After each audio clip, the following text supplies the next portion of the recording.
I love it when they have an anesthesia provider on site with them. The anesthesia provider, usually the MD, participates in the pre-op assessment of the patient along with the pre-op nurse. And then usually it's the CRNA that runs the case in the OR. If I was new to dental, right, so I'm just getting in, and again, I'm outside, so I'm a marketing guy, so I've never worked in office. How would you think through, or how would you warn somebody of like, here's like the main pitfalls you really need to consider when doing full arch from a compliance standpoint? Patient safety, patient safety, patient safety. That's the number one goal. That's where all the risk comes in right there. It's so critical, and it just isn't something that can be overlooked when you're doing this type of dental implant surgery. It's heartbreaking to see their career ruined by one situation that could have been easily prevented. Welcome back to the special edition of the Full Arch Advantage podcast. I'm your host, Gary Bird. I'm the founder of SMC National, where we help you create, convert, and close more full arch cases so you can grow the way that you want. And today, this special series is really going to help you grow because we have a special guest who is going to be working with us with several of our other guests, and her name is Margaret. Margaret is the founder and chief advisor of i3 Ignite and is an implant marketing and operational genius. She actually was the former Clear Choice COO for many, many years, and she helped them scale from the ground up. So this is going to be a set of shows that are really going to help you and your practices grow around full arch. In today's episode, Margaret and I are going to be interviewing Linda Harvey, who's the CEO of Dental Compliance Institute. We're going to be talking about compliance and the risk of doing nothing. Hi, Linda. Wondered if you could talk a little bit about what you think makes compliance different for practices who are doing all-on-X or dental implants. Absolutely, Margaret. This is one of my hot topics, if you will, compliance, risk management, patient safety. And what makes it different for an implant center or all-on-X is the fact that they are highly specialized in surgical procedures, a specific surgical procedure with implants. And that separates them from other general dentists in the field. And particularly even separates those specialists from even other dental specialists who perform surgery, such as periodontists. So there's much more involved surgery. The cases typically are longer. And there's many other considerations that the doctors have to think about during that type of procedure. Great. So how do you think about things like anesthesia, which a lot of docs who do all-on-X use either a nurse anesthetist, or they actually hire an anesthesiologist, or sometimes they do it themselves.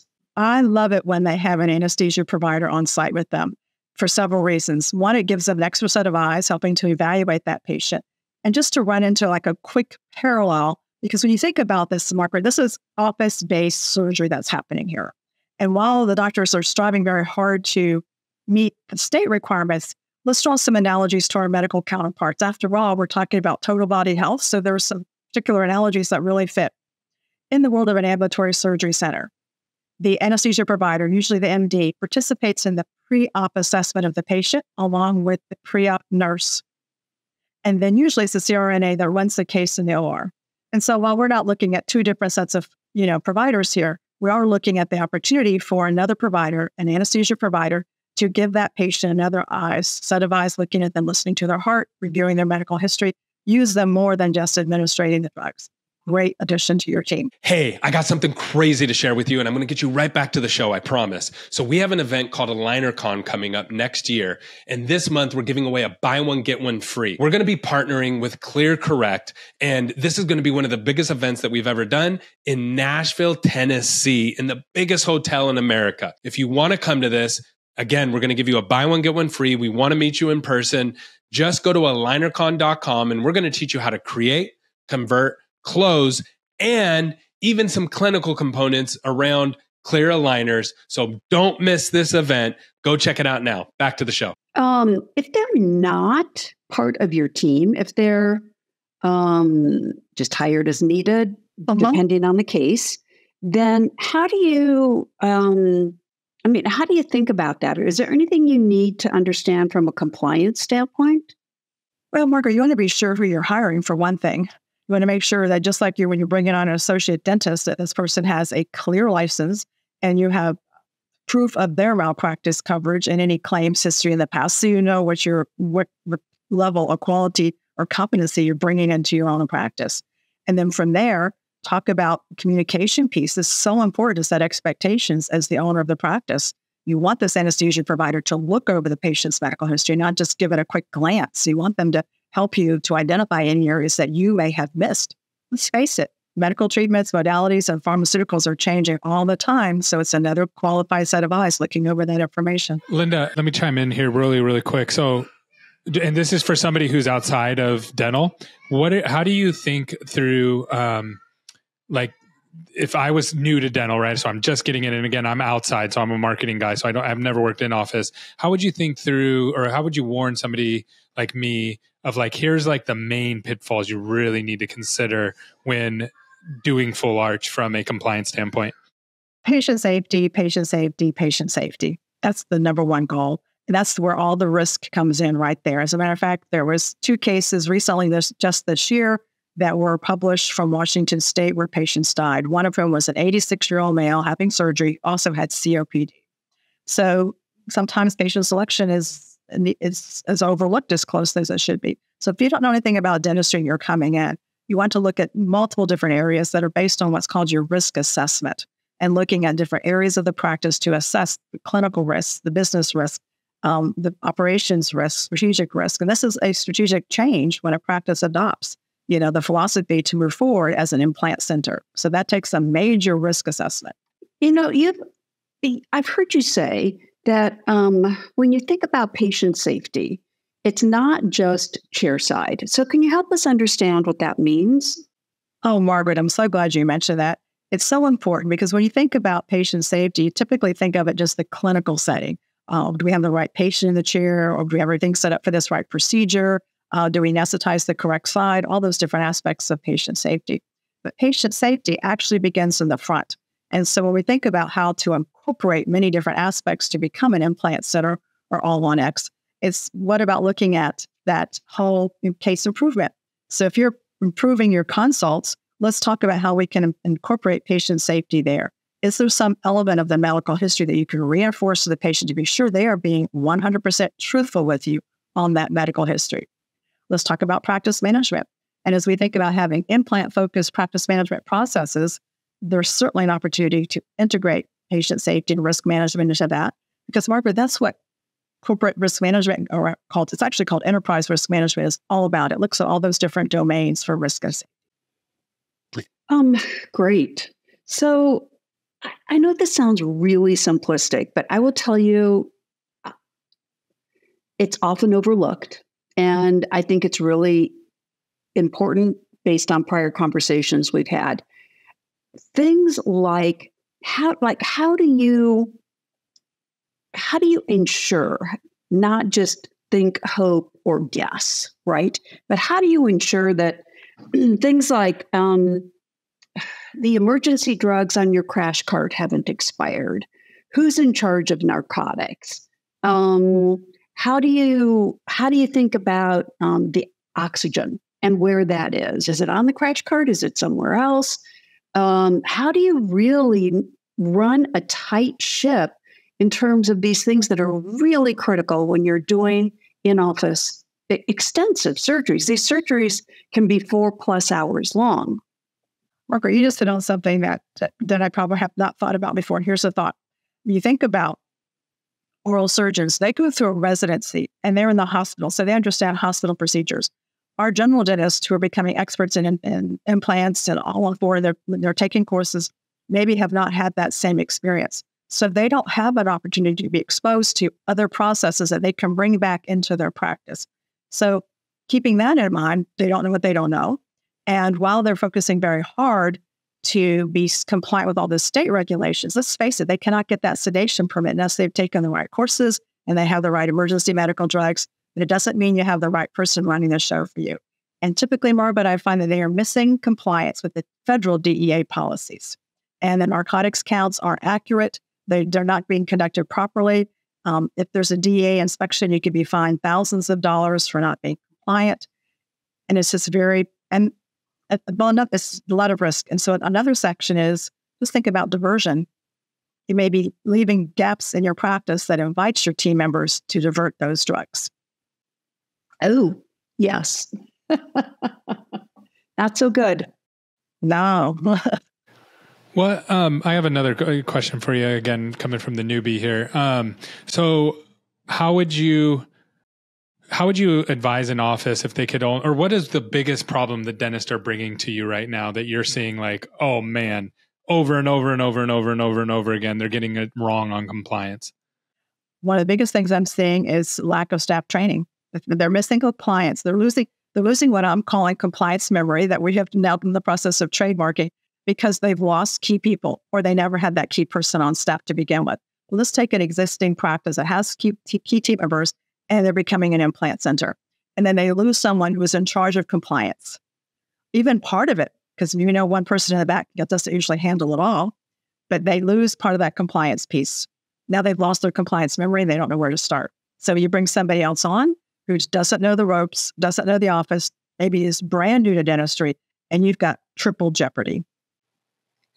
So like an example of this would be you outside of compliance would be you train somebody at the front desk to answer the phones, you teach them all the scripting, and then they leave and you hire a new person. If you don't have something documented and trained and something that they can go through and train, you're basically starting over from scratch again, right? Is it the same way when it comes to compliance? Exactly, Gary. That's a perfect analogy. And I would take it a step further because it's a lot more than knowing the scripts of what to do, but it's knowing the why behind it. Do you have a next question, Margaret? I think that I loved your last question, Gary, and I think that's a great place to end, actually. Okay. Anything, Linda, before I do, anything else you want to cover before we don't, high level? Well, I can say, Gary, what I'd like to say is, as a closing thought, I'd like to say that it's very important that an office conducts a thorough risk assessment. We talk about the security risk analysis from the HIPAA side, but that enterprise risk management risk assessment for the entire practice, you don't have to be a big corporate group to do an enterprise risk management evaluation. Every single practice is an enterprise unto itself. So going through those domains, looking at the risk, and being prepared to know what risk you want to accept as the practice owner and what risk you want to mitigate, remove, or transfer. Yeah, because I think risk is one of those things in my brain, like it's kind of like taxes, right? Like you don't ever fully follow, or HIPAA is probably another good example. You don't actually follow HIPAA all the way, right? Like there's no such thing as doing it all the way. In taxes, unless you're just, have a very simple, straightforward job. If you're running a business and you have personal finances and you own a couple houses, you are probably breaking a rule somewhere, right? Like there's so many rules on top of rules. And so you have to do an assessment to figure out what your threshold of being comfortable with what risk. But if you don't even know the risk to begin with, right? Like you don't even know what that threshold is, you can't even figure it out. Is that, am I understanding compliance correctly? Is it kind of like that? You're dead on, Gary. That's perfect analogy. Yep, you're dead on. So last question for you. If someone says, okay, great. I don't want to do any compliance thing. I don't want to pay any more money. I'm already paying a bunch of money for everything.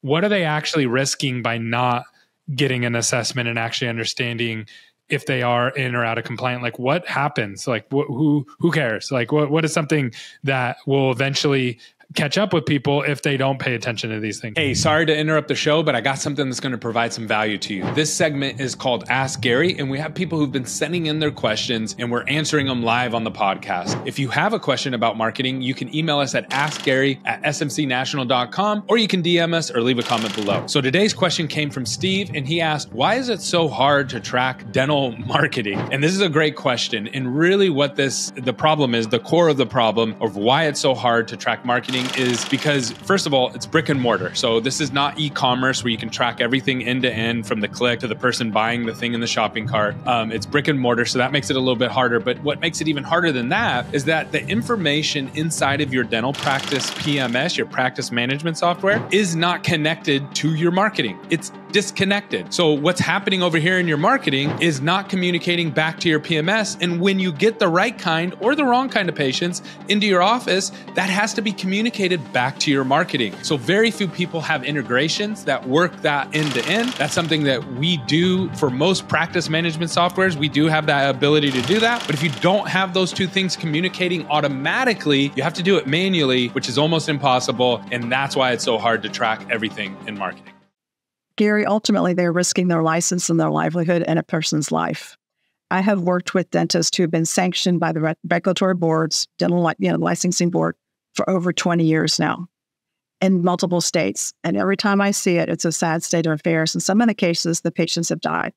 And when you attend those board of dentistry meetings and you sit there, you watch the poor dentist sitting there with their legal counsel in front of the board being questioned, and the family is in the room picketing and with signs, and you see how this really impacts someone's life.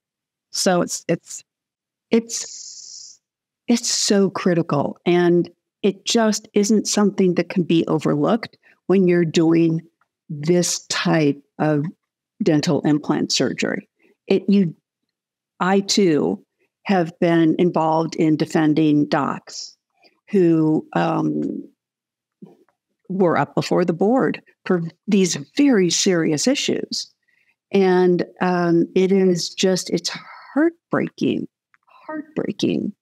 to see their career ruined by one situation that could have been easily prevented. Yeah, hindsight's always 20/20, isn't it, Margaret? And so I would also say it's important not to let your ego trip you up. No matter how qualified you are and how confident you are in your own skills, which is an important thing to have, don't let your ego stand in the way of always looking for opportunities for improvement. There's no way they always are looking for ways to improve in their clinical skills. So look for ways to improve with patient safety and as well. Yeah, that's what it really, to me, compliance kind of seems like this necessary evil thing, like taxes, like, come on, you got to do your taxes. Okay, fine. But when you say patient safety, it kind of changes things, right? Like that's why they're in the business that they're in, is to help these patients. So when you say compliance is one thing, but when you really put the other name of safety of patients, it kind of changes the mindset on it. And I love that take on that. And I'm definitely going to use that in the future when talking with folks about this particular topic. If someone wants to find out more from you, like if someone's like, you know what, I need to consider this, I need to look into this, what's the best way to get in touch with you, Linda? Well, there's several ways, Gary. The first is email, and that's simple. It's riskteam@lindaharvey.net. And then we also have our Dental Compliance Institute, which is a compliance membership group for compliance, patient safety, and risk management that the team members might be interested in, especially if they're going to serve some type of role in their practice in that compliance and safety and risk management. That's awesome. Well, thanks so much for coming on. Great to have you. My pleasure. Thank you.